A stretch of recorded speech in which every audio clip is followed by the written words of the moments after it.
This video is an excerpt from our SR Lounge premium workshops. To learn more or purchase, simply go to srlounge.com/store. My name is Pi and enjoy the video. In this video, it's all about more light control via the grid. Now, if you've been paying attention to this chapter, then you'll realize that we started the chapter with a modifier that has basically no light control, the umbrella.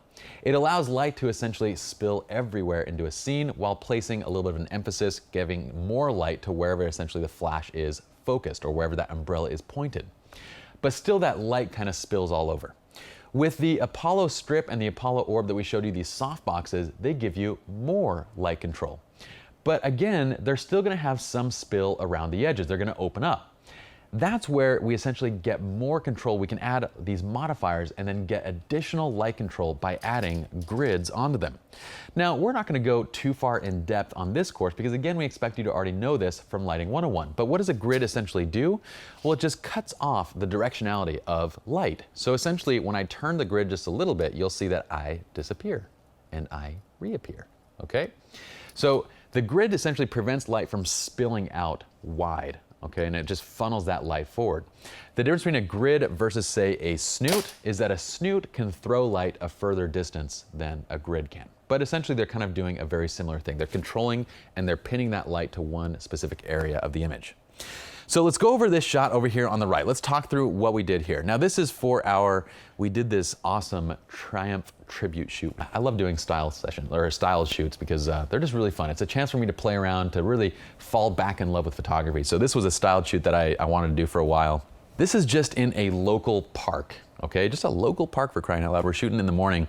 Now for compositional attributes, what I wanted was f1.4 for one, a shallow depth of field, that natural lens vignetting, and also the bokeh effect that we get over that backlit kind of trees and stuff in the background, the fog and everything in the background. I thought it looked really cool, shallow, and really created a great separation in the subject.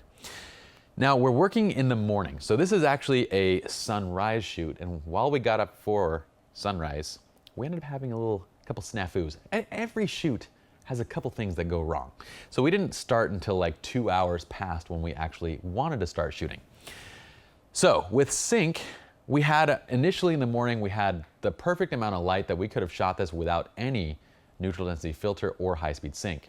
But by the time we started shooting, we had too much light, so we actually needed to get at least a 3-stop neutral density filter. But here's the thing, at the time I was actually shooting with my Stingray filters, my Stingray neutral density filters, which are great filters by all means. But for the price, again, I can't recommend enough the Tiffin filters because for the price and what you're getting equal if not superior optical quality for a far smaller price, okay? So I had a 3 and a 5-stop Stingray, and the 5-stop was the one that actually had good optical quality, so I opted for that one. Even though in this scene, you really only need a 3-stop ND filter because we're dealing with kind of overcast and fog and that kind of stuff. It's not hard midday sun, it's kind of softened already. All right, so we have that taken care of with our 3-stop ND filter. We're shooting wide at 1.4. And so with the 3-stop, our shutter speed at 1/100th and ISO of 200, we get the ambient light to kind of that nice dark enough point. Now, what is my exposure for ambient? You can see over here on the left side, this is with the Sigma 50mm art, 1/100th of a second, f1.4, ISO 800. This is the 5-stop ND at 6,000 Kelvin. This is at f1.4 and ISO 200 and the 5-stop ND. So basically we have the same shutter speed, we have the same aperture, but this is 2 stops darker in ISO, right? And you can see how much more dramatic it looks with that 2 stops. I don't want to go so far that we get, lots of dark colors up here because then we lose the branches and that bokeh effect if we darken down further than that. But 2 stops was adequate to kind of really make that fog pop, to get him into kind of this darker range where we can add light and create a great split light look. So this is the choice of ambient light exposure, and from here, we just need to add our flash. So what do we do with the light direction and the quality? Well, we place our 3 Photix Mitroses into our bracket. So we have our our triangle bracket that we place into a Westcott Apollo orb. So the orb is the larger softbox of the orb in the strip. And then we place the diffuser over the softbox and also the grid on the outside of that. So now we're basically preventing the light from spilling out. Now remember that a grid will absorb, it'll cut down light. Okay, so in addition to funneling light, it does reduce light as well. So you need to be in a scene where you have enough light power because we're diffusing and we are gridding. So those two things cut down quite a bit of light, which means that even in this kind of a scene where it's not midday sun, we still have to bring the modifier, we still have to bring the light source very close to our model. So the light source is being held just to camera right. Now, why did I select that angle for this shot? Well, again, if you notice his pose and his placement, this is very deliberate. I've placed the sun over on this side of the frame. Why? Because it's going to light up the rays of fog that we're adding to the scene. And also it creates a rim light on the left side of his face. If I were to light from that side, it really would, if I were to light from the left side, not only would it have an issue with distance to the subject, but then it also really would de-emphasize that entire rim light. So I go opposite the sun so that basically we create this light there, and then the rim light creates a beautiful edge on the other side of his body to create depth and dimension and add shape to his face and his form. What do we do with that light? We bring it off to the right significantly. Why? Because we want to create a very dramatic look, and we achieve that by split lighting his face.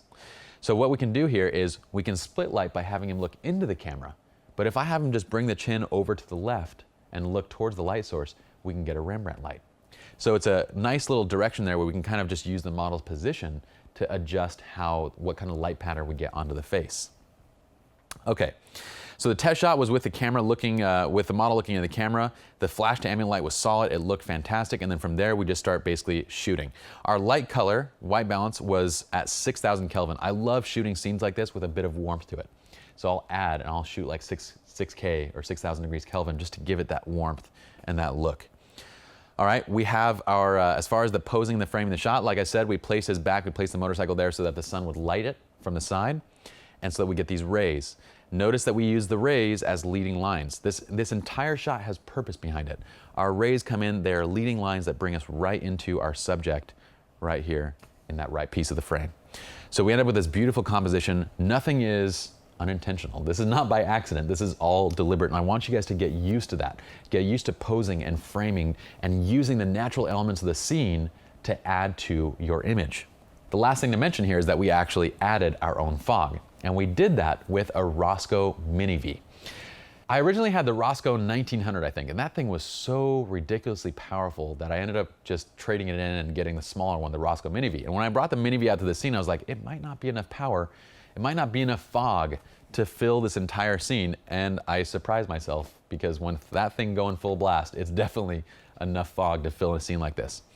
The only trick to that is that you need to make sure that you have an assistant or someone there to open up that fog, because there's going to be wind. Even the smallest amount of wind, which is always present, is going to be constantly moving and shifting that fog around. And what we want to do is get a nice even fog spread around the entire background, so that way we have the opportunity for these light rays to come through.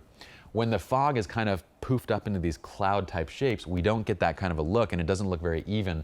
It doesn't look natural. It ends up looking just like someone added a cloud of smoke to the shot. So I actually had our assistant Logan, who is, well, he's more than just an assistant. He's actually manning the cameras here. He's one of our just impeccable production crew that does camera work, that does everything.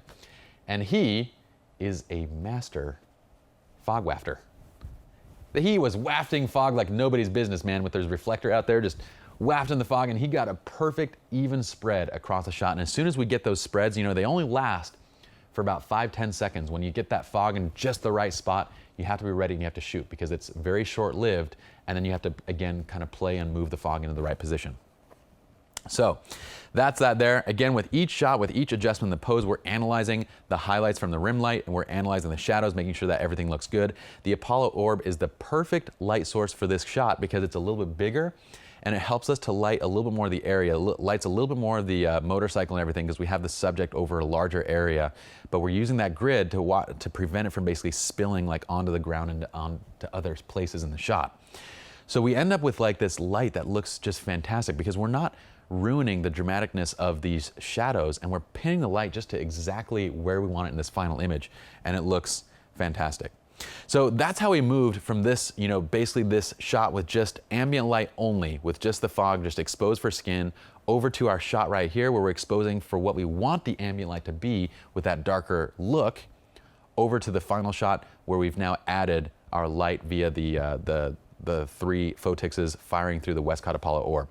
By the way, as far as power settings for this type of a shot, you're going to be anywhere between 1/4 to full power to get enough light onto your subject, especially given that we're using a 5-stop. The only reason that we have a little bit, we might be able to adjust down to like maybe 1/4, 1/2 power is because we have the ISO boosted a little bit. We're also at f1.4, so we're allowing a little bit more light in, but that 5-stop is cutting down a lot of that. And we're also using a diffuser and a grid on top of it too, which is cutting down more light.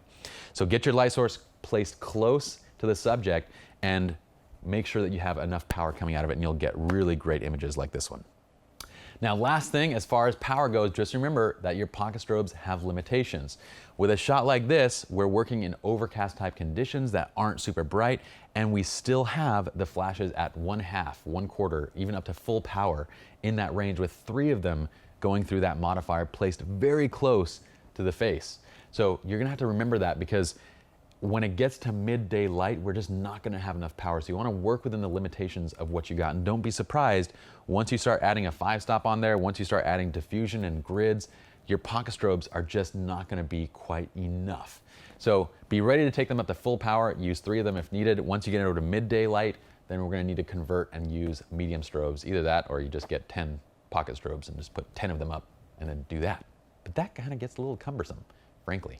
Hopefully you all enjoyed this little tutorial. Let's go to the next video now. Video 7, take 1, Akif. Sanka. Luke, I am your father. I need a fan so I can get the proper effect. Grids just don't do it. Action, okay.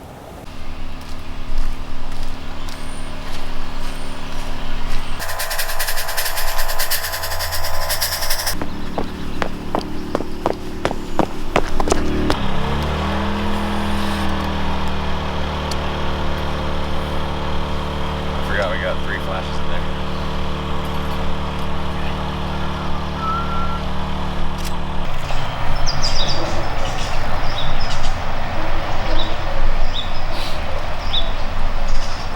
Perfect.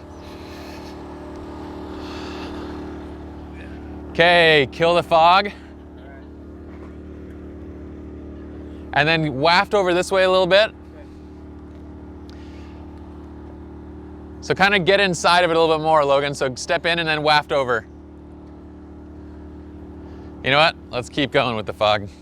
It dissipates so quick.